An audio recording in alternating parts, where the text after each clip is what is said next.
warahmatullahi wabarakatuh. Perkenalkan, saya Nanda Khairul Umahad dengan NIM 122011930006 dari kelas PAI 5A ingin mempresentasikan makalah psikologi agama saya yang berjudul Pertumbuhan Agama pada Anak-anak. A. Pengertian pertumbuhan agama pada anak. Pertumbuhan agama pada anak adalah suatu proses perubahan dari yang belum sempurna menuju sempurna, dari suatu proses ke proses lainnya. Mulai belum mengetahui tentang agama sampai mulai mengerti dan memahami agama. Yang B. Timbulnya jiwa keagamaan pada anak. Menurut Zakiyah, masa pertumbuhan pertama pada anak terjadi pada usia 0 sampai 12 tahun. Lebih dari itu, menurutnya sejak masa kandungan pun kondisi dan sikap orang tua telah mempunyai pengaruh terhadap pertumbuhan jiwa anaknya. Menurut Jalaluddin, anak memerlukan bimbingan sesuai dengan prinsip yang dimilikinya. Prinsip tersebut yaitu prinsip biologis, yaitu secara fisik anak yang baru dilahirkan dalam keadaan lemah dan selalu memerlukan bantuan dari orang-orang di sekelilingnya. Yang kedua, prinsip tanpa daya, yaitu sejalan dengan pertumbuhan fisik dan psikisnya, seorang anak selalu mengharapkan bantuan dari orang lain. Yang ketiga, prinsip eksplorasi.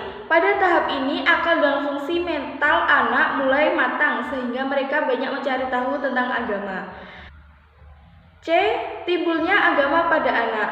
Menurut tinjauan pendapat ini, tanda-tanda keagamaan pada diri anak tumbuh terjalin secara integral dengan perkembangan fungsi-fungsi kejiwaan lainnya. Jika demikian, Jalaluddin mengemukakan beberapa teori mengenai pertumbuhan agama pada anak, di antara lain, yang pertama, teori rasa ketergantungan. Sejak dilahirkan, bayi hidup dalam ketergantungan. Kemudian dia melampaui pengalaman-pengalaman yang diterimanya dari lingkungan dan akhirnya terbentuklah rasa keagamaan pada diri anak.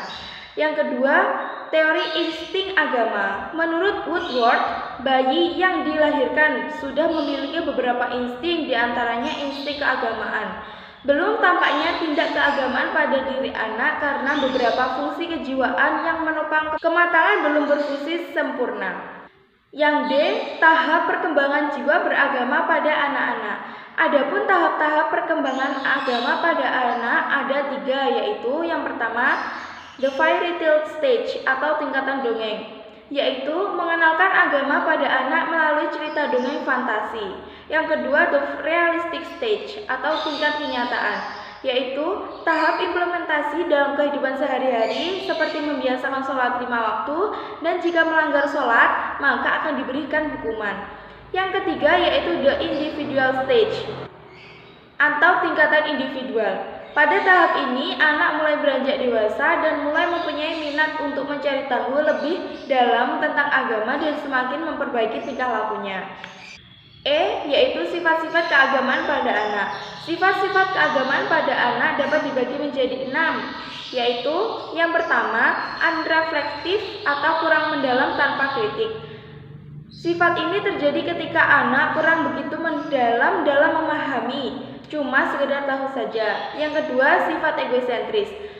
Sifat ini akan bertambah seiring bertambahnya usia sang anak, misalnya berdoa setelah sholat dan berdoa dengan meminta apa yang anak inginkan. Yang ketiga, sifat antropomorfis. Setiap anak mempunyai perbedaan konsep tentang memahami Tuhan. Hal ini berdasarkan pengalaman yang dimiliki oleh sang anak. Yang keempat yaitu sifat verbalis dan ritualis. Pada sifat ini, tumbuh dan berkembangnya kehidupan agama pada anak berawal secara verbal atau dengan ucapan-ucapan yang berkembang menjadi ritualis atau dengan praktek. Yang kelima yaitu sifat imitasi. Seorang anak akan menirukan orang-orang yang ada pada lingkungan sekitarnya. Yang terakhir yaitu rasa heran. Rasa heran pada anak bersifat kritis dan kreatif. Maka dalam hal ini orang tua dan guru agamanya mempunyai peran yang sangat penting. Yang F yaitu faktor yang mempengaruhi perkembangan agama pada anak. Terdapat 2 faktor yang mempengaruhi perkembangan keagamaan pada anak, yakni faktor internal yang meliputi hereditas.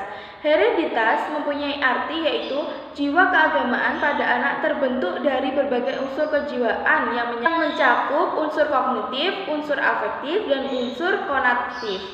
Faktor yang kedua yaitu tingkat usia, yang artinya pengetahuan agama pada anak akan berkembang seiring dengan bertambahnya usia. Selain itu juga terdapat faktor eksternalnya yang meliputi lingkungan keluarga. Lingkungan keluarga ini meliputi kedua orang tua, kakak maupun adik dan saudara-saudaranya. Yang kedua yaitu lingkungan sekolah. Lingkungan sekolah ini meliputi guru dan teman-teman di sekolahnya. Yang ketiga atau yang terakhir yaitu lingkungan masyarakat. Lingkungan masyarakat ini meliputi teman-teman bergaulnya saat di masyarakat. Sekian presentasi dari saya. Apabila ada kurang dan lebihnya, saya mohon maaf yang setulus-tulusnya. Wabillahi taufiq wal hidayah. Wassalamualaikum warahmatullahi wabarakatuh.